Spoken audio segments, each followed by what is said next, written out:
मित्रांनो, पार्टी करायची आहे तर मग चला ना, सोलापूर बरोबरच विजापुरात प्रसिद्ध असलेल्या चाचा मच्छी ढाब्यावर।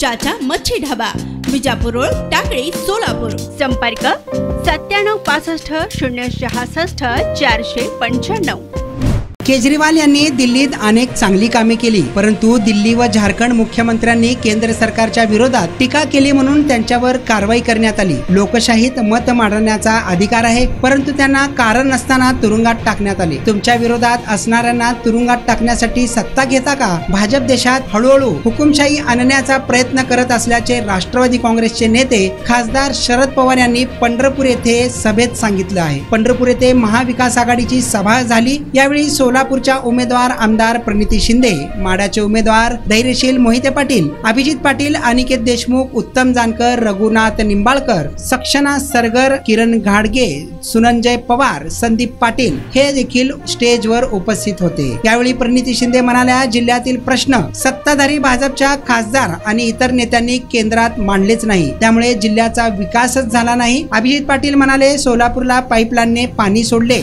तर शेतकऱ्यांचे वाईट हाल होतील। धरणातील पाणी पिण्यासाठी योग्य नाही असं त्यांनी सांगितलं आहे। सांगोला येथील महाविकास आघाडीच्या सभेत बोलताना शरद पवार व्यासपीठावर विजयसिंह मोहिते पाटील, भूषणराजे होळकर, राम साळे, रामहरी रुपवनर, धैर्यशील मोहिते पाटील आणि इतर स्थानिक पदाधिकारी मोठ्या संख्येने उपस्थित होते।